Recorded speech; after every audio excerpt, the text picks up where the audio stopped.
Yeah, so basically just a continuation since things seem to drastically change with this virus, which is what viruses tend to do. Um, we were able to look into more of the cases spread in the United States itself, which I'm looking at the CDC website, which is the Center for Disease Control. The total cases, as of right now, which it updates periodically, is 15,219 with a total death toll of 201. And Crazy. and they give a state by state who has the most cases, and the number one state with the most cases is New York with 6,834. With Lucky you. Yeah, lucky me. Oh, so lucky. And with Washington as a runner-up, the state, not D.C., and California right behind it. So, and most of it gives. I was getting ready to come on here and kind of just like totally backtrack on everything that I said in the last episode. But thinking about it more and more, I actually stand 100% with what I said. Things like what I said tend to age very poorly, especially when the information that I was reading was actually from 3 days before I uploaded the video. The only thing that I want to backtrack on is what I did with the estimate in the beginning when I just doubled the numbers from the 3 months because I figured, it's the same contagion rate as H1N1. Obviously now we know, and we didn't know this back then, the contagion rate is something like 10 times more than H1N1. So that was a gross misestimate, but once again, we didn't know that at the time. But I still maintain that this is not nearly as big of an issue as everyone's making it out to be. And as a matter of fact, the issue that people are making it out to be is actually worse than the disease itself. Yeah. No, that's definitely... I agree that it needs to be put under control and taken seriously, but the gross overreaction of it, especially with quarantines and every business shuts down except essential, schools are shut down, there's rumors going around which most likely aren't true. Even the head of the National Guard said no of martial law. But then again, if they were going to do it, why would the head of the National Guard say no? He was not going to be like, yeah, we're going to put martial law into play and get ready. So that's definitely not going to happen because the cases here, out of 350 million, more or less Americans, only 15,000 have it, and only 200 something have died from it so far. And the reason it spiked so much and people get all paranoid, like, oh my God, it spiked, it's because now testing kits have come out. So people who had the virus who didn't know, now they do have it. So of course the numbers are going to go up. And of course, if you look at a graph, it's going to go like this and just shoot up straight because now more people know they have it. But that doesn't necessarily mean they're going to die from it. Well, also, so I like that point there, but also people don't realize that positive tests aren't necessarily 100% a bad thing. Obviously, a positive test, you don't want many Americans to have a positive test, but it also, like you said, means we're getting more kits, and that will allow us to better handle the people that actually have it, be able to isolate them. If a doctor gets it, make sure that they stay away from the patients. So this is actually, and we're getting more and more tests. There's lots of fake news about how testing kits aren't available. That's 100% a hoax. I think actually right now up where you guys are, they're setting up at Dutchess Stadium a massive testing booth right now. So that'll be available later today. By the way, today's date that we're recording this is the 22nd, so information will rapidly change even by the time this video goes up. Oh yeah, I mean we could post this and also then keep that in mind. we could post this and then the nukes go off tomorrow. We're like, oh, whoops, we were wrong. But that's why I wanted to wait till the afternoon just in case Trump came on to say anything, but he's not today.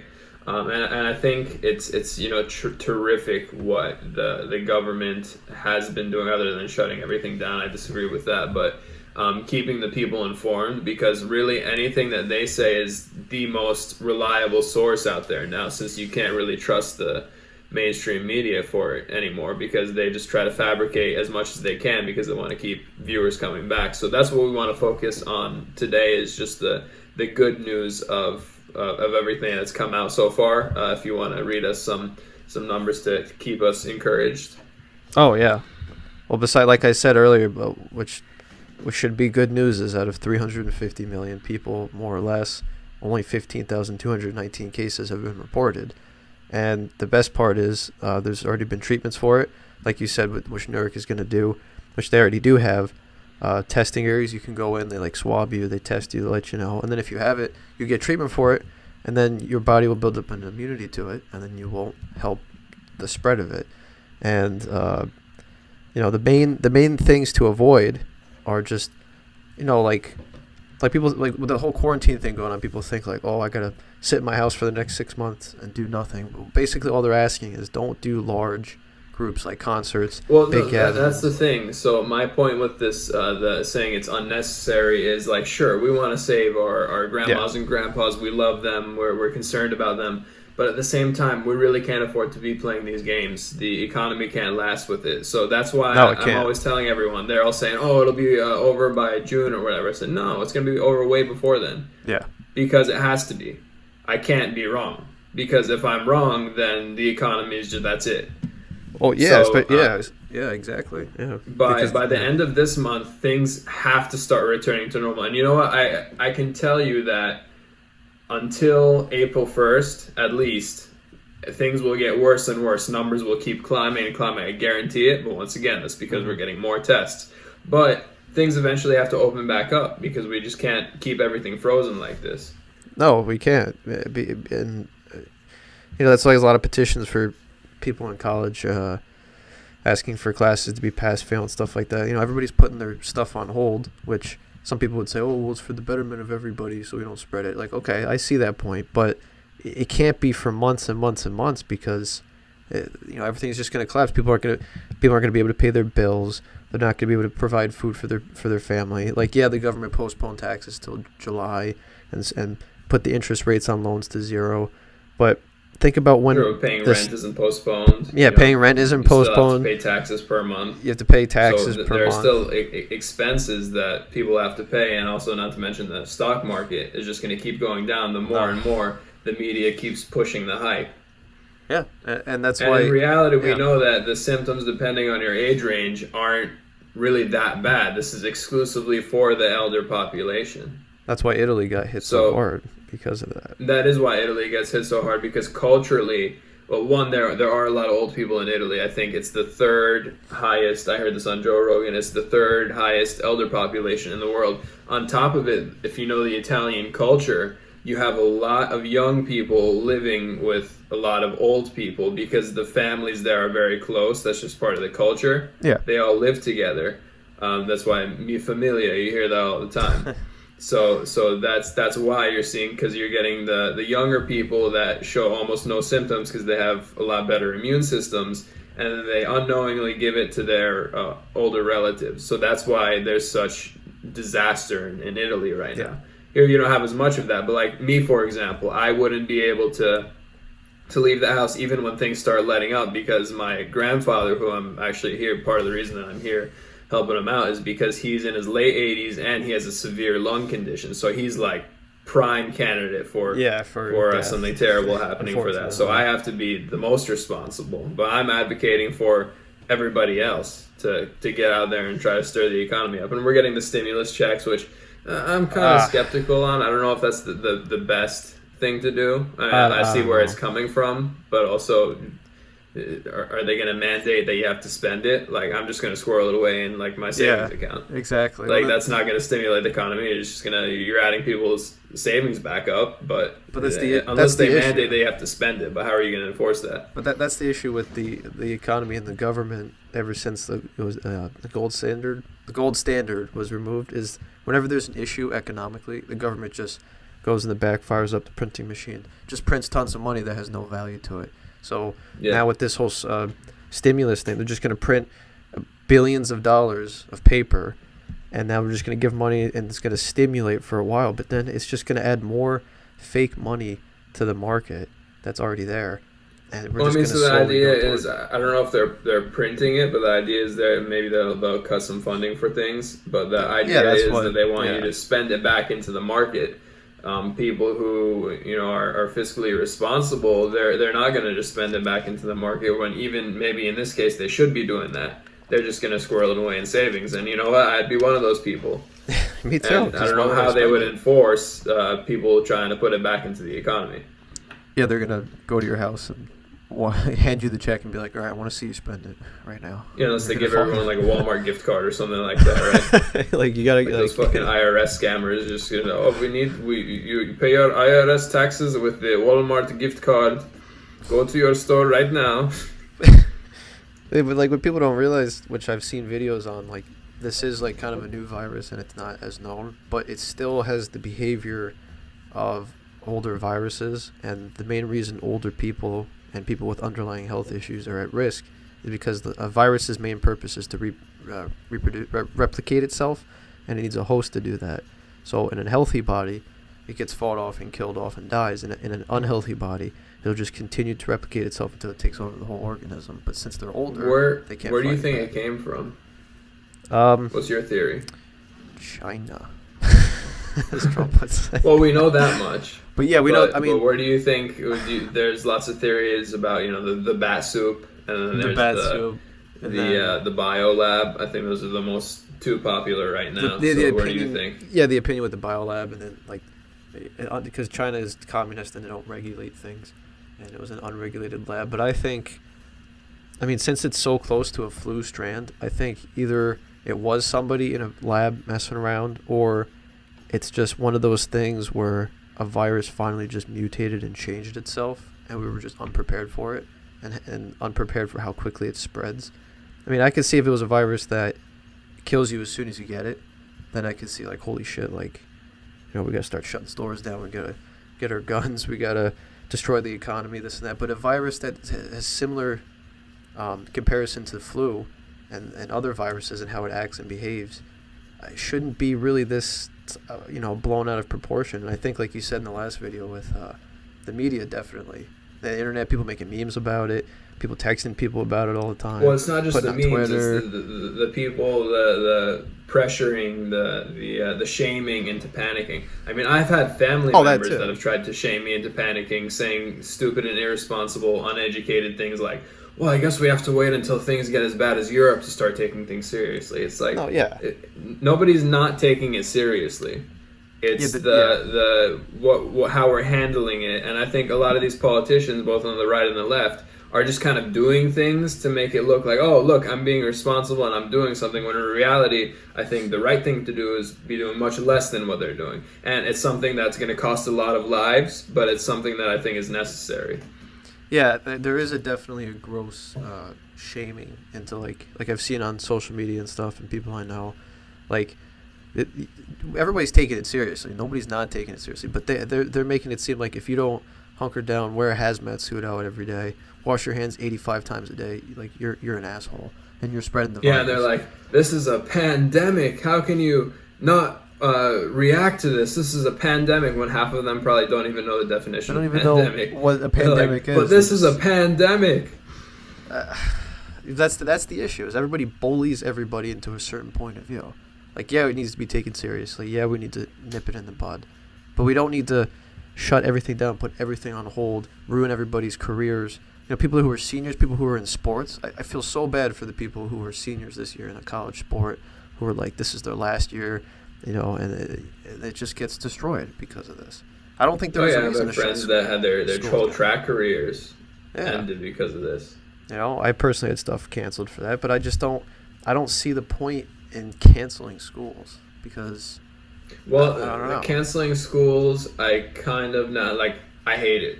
Believe me, I loved my economics class this year, and I was like trying to I was on Twitter making fake accounts trying to get them to to reopen it and everything, but I understand that, like, especially for me, like I mentioned, given my current situation, it would not be responsible for that to continue, and it sucks. I hate it. I was pissed when I heard about it, but that is the right thing to do. Now the store's closing and everything, I don't know about that.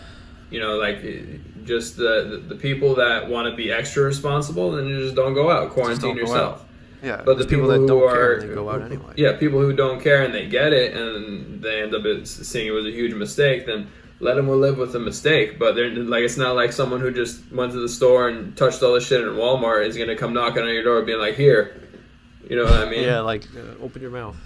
Yeah. You put my hands in them. Yeah, I guess you could think of it as Darwinism almost. Yeah, honestly, the mass buying of toilet paper just I don't know, man. Yeah. Like, doesn't make any sense. Gun stores are flooded, you know. Yeah, I think the biggest thing that people are glued to their TVs for is because this is the kind of thing that affects everyday life. When you see something huge happen in the news, it doesn't necessarily 100% affect everyone's everyday life like this is. Like even 9/11, which is the closest thing I can think of to that. You know, obviously, if you live in the New York City area, that's a huge deal. It's going to affect your everyday life. But if you're some guy living in rural Alabama, obviously you know about it and it's horrible. And there's been things like the Patriot Act and things that have actually affected individuals, but they're not going to be nearly as affected as someone who lives right in the city. But here, everyone's getting it. Everyone's getting affected just as equally, even if you don't have a lot of cases in your area. Like, for example, you guys are in pretty deep shit up in Dutchess County, but Seminole County has only 16 cases. And Seminole County has a much bigger population than Dutchess County. It's almost double. I actually looked over there. Even though Seminole County is smaller, it's a lot more populated. So you figure that's like a perfect place for this to breed. Yeah. But yeah, New York has been run rampant with it, but we're both seeing the same effects just as equally. Yeah. And everyone's glued to their TV wondering when this is going to be over. Let me offer some advice to everyone. I know it's tough during the pandemic to try to step away from your phone because that's like the only thing to do, right? Everyone's stuck at home. But try to not look at any news related to it for like the next 3 days. And like I said, a lot of people aren't going to be willing to do this. But you'll notice how much better you feel about this whole situation. You'll notice how much more information we have rather than trying to look every 2 seconds. It's almost like the same theory as when you're in class and staring at the clock. Like it almost seems like time ticks slower. Time goes backwards. And then let's get this like an actual challenge. And then on April 1st, let's everyone check and see where everything is. Yeah. I think by then we're going to start to see at least a plateau of all these cases, and things will slowly start returning back to normal. And then obviously when we get the vaccine, it'll be like nothing ever happened. Obviously the economic effects will still be huge, but I hope that by then everyone's going to have so much pent-up energy, they're just going to go out and just eat out every night and go to every store and just like never be home. Yeah, I don't know why, like... If only it could be that the media outlets could express information and knowledge in a sane, normal, unbiased way, instead of like, tonight at 8, how we're all going to die, tune in. You know, like stuff like that. And it's just like, it's like the thing I always say, the news isn't going to make money off reporting that an old lady crossed the road safely. They're going to make money off saying that an old lady got hit by a car. I'm sure you heard the saying, never let a good crisis go to waste. Exactly. So people seem to forget that. They're like, oh, it's the media, you know. They're here to inform us. They're there to make money. They're not there to inform you. They don't care about you. They don't care if you fall down the stairs and die tonight. All they care about is the views, what gets them the most views, even if it's right or wrong. Because at the end of the day, good publicity and bad publicity are the same thing for them. Because it's whatever gets them the most views for advertisement and for revenue. And a big sticking point of, I think, not to cut you off, but the news media is also trying to downplay the effects of the malaria drug. Do you have the name of it? Yeah. There are two of them. If I could pronounce it. Malaria prophylaxis. Prophylaxis. And I think there was another one. There's the chloroquine, doxycycline. Chloroquine, that was it.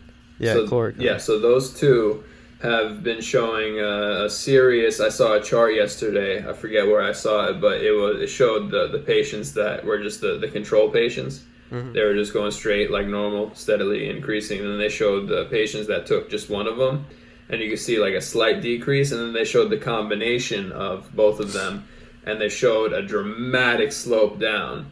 Now, the news media talks about how... And this is how they spin it. They say... Trump pushing this new thing. He doesn't talk about how if you overdose on this drug, how you could have a fatal heart attack, as opposed to every other drug where if you overdose, you'll be just fine. Rest in peace, Heath Ledger. But it's like, really come on. You can overdose on literally any drug that you overdose on, you're going to get killed by. And obviously, you're not going to OD if it's a controlled environment given to you and prescribed by a doctor. Yeah, exactly. While you're under surveillance like you would be with this virus. It's just, I just wish I could do a PSA for people. I'm not saying take a left perspective or right perspective or whatever. Just do your own research. You know, you hear something on the news, say, okay, that's interesting. Let me research this. Let me get my own opinion. Don't let somebody else make an opinion for you, which is the Well, but you don't even have to go that far and research it. Just, like, think about it for a second. Okay. Yeah, let's see. They said that if you overdose on this drug, you'll die. Huh.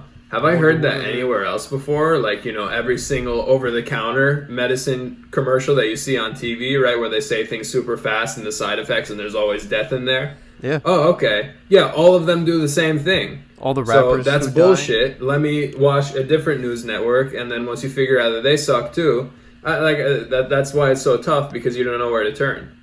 That's the issue, yeah. I mean, you could look at all the rappers who keep dying from over-the-counter shit. I mean, it's just like, it's pretty obvious. So, you know, like, all I'm saying about this whole virus thing is, you know, be smart, be cautious, but don't be stupid. That's the biggest thing. 100%.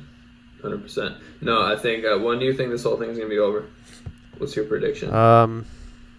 I'd say beginning of May. Because, like you said, well, now with all the kits coming out, the cases are going to keep rising because people are going to test positive when before they didn't know if they did.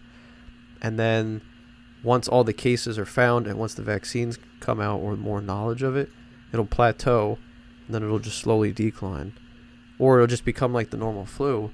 People get it every year and you recover from it, or if you're stupid, you die. Like people who get the flu and they don't get checked out and they die from respiratory issues. Which people don't realize. A lot of people die every year just from the normal flu. You hear the flu, you're like, oh, whatever, the flu, yeah. No, like, it's a lot of death with the flu, like, every year. It's just because this is a new virus that we've never heard of that is, like, sweeping the globe and everybody freaks out and buys 800,000 rolls of toilet paper. Yeah, that toilet paper orders. Yeah, that's why everybody's freaking out. So I think maybe beginning of May is what I'm thinking. Beginning of May. All right, yeah, that makes sense. I think, like I said, I'm going to stick with my theory, just because, you know, at the end of the day, the bittersweet news is that things have to go back to normal in the near future. Because if they don't, you know, the whole economic system is going to collapse. And so eventually they're just going to have to let everyone do their own thing. Now, I'm going to be responsible, obviously, given my current situation. You don't have a situation like that, so you'll be able to be free and everything else. But everything is going to have to reopen, period. It has to. So look forward to it. And like I said, let's try to not look at any news surrounding, unless, of course, it's breaking huge news. And let's not pay attention until April 1st. That's in, like, what, a week and 2 days? Yeah. You can go a week and 2 days without constantly refreshing the news on a coronavirus, right? Yeah. Just watch TV. Oh, can't watch TV, actually. Watch a movie. Right, I have a movie to watch. What's that movie that I have to watch that you sent me? Whiplash. J.K. Simmons? Yeah, Whiplash. All right, well, I'm going to be watching Whiplash until then. Just watch it every day for a week. Yeah, every day.